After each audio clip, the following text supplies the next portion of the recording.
김용채스입니다. 제 영상을 보시는 분들께 옵션에 대한 이해를 높이기 위해서 오늘 값어치로 따지면 10억 이상의 가치가 있는 어떠한 옵션 강의를 설명해 드리겠습니다. 일단 이 방법을 익히게 되면 시장을 읽고 어느 정도 현금 흐름을 계속 뽑아낼 수 있습니다. 그래서 이런 현금 흐름이 뒷받침이 된다고 하면은 여러분들은 매매에 더 자신감이 붙게 됩니다.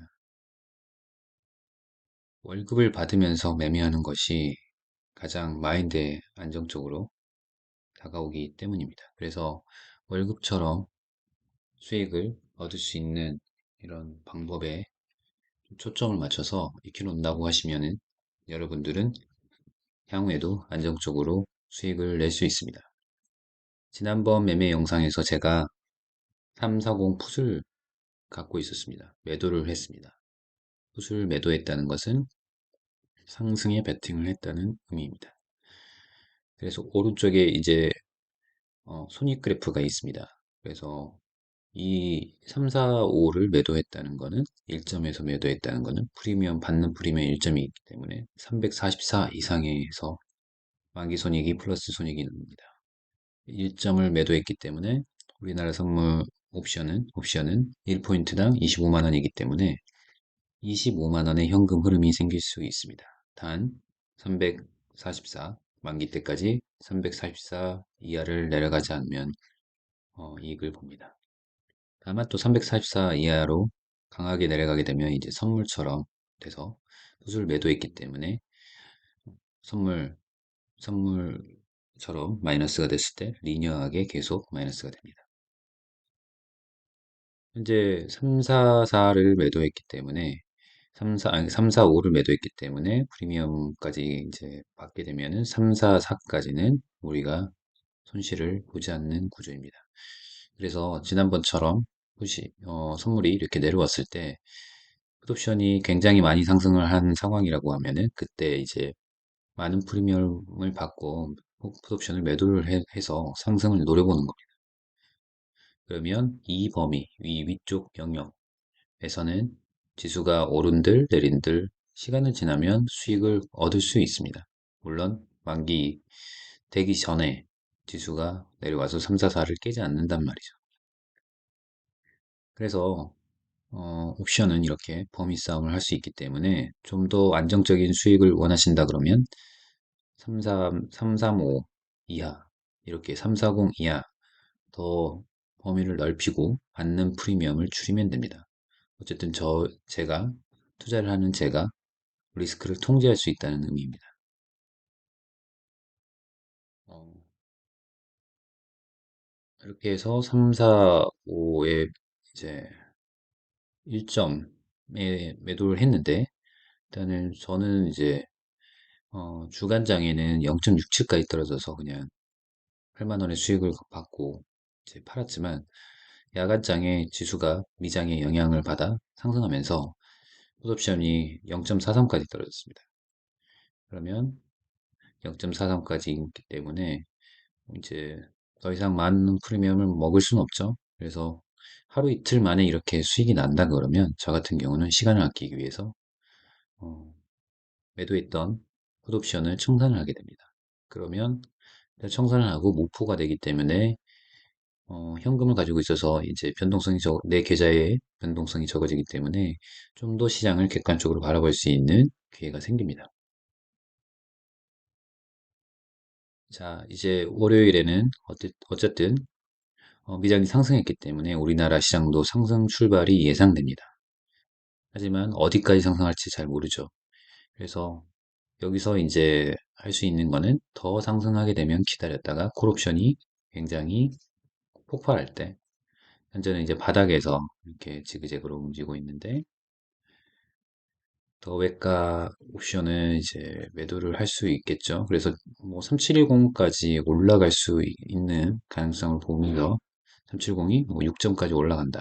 그러면 그 이상의 370 이상의 옵션들 370, 377, 380 이상의 옵션들이 이 점까지 올라갔을 때 그때를 노리겠다라고 해서 기다리면 됩니다. 그렇게 변동성이 심해지면 콜옵션은 지난번 풋옵션 지수가 하락할 때 풋옵션처럼 굉장히 흥분해서 장대 양봉을 그릴 겁니다. 그때가 바로 우리가 노려야 될 시장 타이밍이라고 보시면 됩니다. 옵션은 이처럼 지금 로그 스케일로 보고 있는데 이제 로그 스케일로 안 보면은 이제 굉장히 작은 움직임인데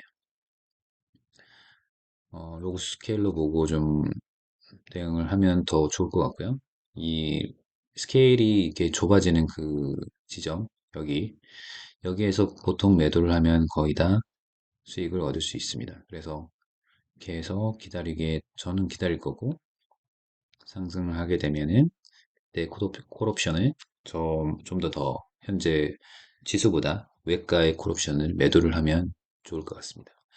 근데 지금 일반적으로 지금 제가 매도했던 주식 선물들이 있기 때문에 굳이 콜옵션을 매도를 먼저 가기보다는 왜냐하면 계속 하락에 베팅을 하기 때문에 제 계좌가 좀 바이어스 돼서 계속 매도 쪽으로 가서 좀 위험의 노출도가 높아집니다. 그래서 좀 기다렸다가 시장이 진짜 흥분하게 되면 그때 한번 매도를 하는 생각을 갖고 있습니다. 그래서 380까지 본다고 하면 여기 저항선 지난 전고점 380이죠. 여기서 이제 부딪힐 거다라고 생각하고 또는 여기까지 380까지 올라갔다고 하면은 그 이상의 이제 콜옵션을 매도를 하면 이 범위 안에서 계속 수익을 가질 수 있습니다. 근데 일반적으로 이제 3, 4, 4를 계속 가져간다 그러면 뭐 여기서 이제 매도를 하나 해가지고 양매도로 가서 오르건 내리건 계속 나는 양쪽에서 프리미엄에 녹는 거를 기다리겠다라고 방향 전환을 하셔도 됩니다. 그래서 이렇게 이제 옵션은 여러 가지 전략이 있고 제가 이제 주로 또 사용했던 전략은 스프레드 매매죠. 3, 4, 5, 3, 4, 5를 매도를 하고 그거에 대해서 3, 4 한옥과 아래 3, 4, 5 한옥과 위에 3, 4, 7을 이제 매수를 해가지고 매도량을 두 배로 하면은 이 0.67 곱하기 2 빼기 0. 차이 0.92의 차이의 프리미엄을 저희가 취할 수 있습니다. 10만 원, 10만 5천 원이죠. 근데 이제 이 스프레드 매매의 장점은, 레이쇼 매매의 장점은 아래로 내려갈수록 만기 때의 손익이 커집니다. 물론 이제 이렇게 더 하락했을 때는 굉장히 좀 가파르지만 그런 장점이 있고 또 하나는 이제 이때 이제 매도와 매수를 섞어서 하게 되면은 매수를 제외했을 때는 이제 품매도가 됩니다. 그래서 매수가 강력한 하락이 나온다 그러면 품매수가 엄청나게 프리미엄이 상승할 텐데 그때를 이용해서 매수를 제거해서 포지션을 이제 일단락시키고 수익을 취하고 그 다음에 매도에 집중하시면 될 것 같습니다. 근데 이거는 장을 잘 보고 굉장히 이제 변동성이 커지고 더 이상 하락하지 않을 시점을 좀 잘 판별해서 봐야 됩니다. 그렇지 않으면 오히려 매도가 두 계약이 돼서 손실은 훨씬 더 커지기 때문에 경험이 있는 투자자들이 사용을 해야 됩니다. 그래서 레이쇼 매매는 제가 이제 하나의 매도 수량을 가져가고 매수를 없애고 하나의 매도가 굉장히 이제 손실이 커졌을 때 추가로 들어가고 그 다음에 이 스프레드 매매도 굉장히 손실이 커진다고 하면 저는 이제 선물로 롱 포지션을 잡거나 숏 포지션을 잡습니다.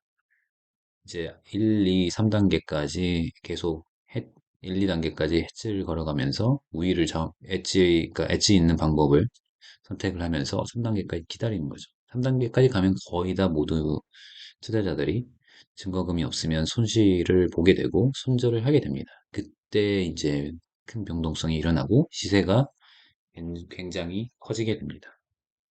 그래서 저는 그때까지 기다리는 관점에서 계속 매매를 하고 있고 방금 전에 올려드렸던 엔화 선물에 대해서는 제가 좀 너무 안이하게 대처를 해서 초반 손실이 좀 있는데 그거는 사실 큰 손실은 제 전체 계좌에 비해 아니기 때문에 여러분들께 이제 계속 작은 금액으로 수익을 내는 법을 말씀드리고 있었는데 좀 그거하고 좀 입에 대해서 좀 안이하게 대응한 것 같습니다. 그래서 그거는 제 반성의 동영상을 올렸고 오늘은 옵션에 대해서 범위상 어떻게 범위를 잡는지 또는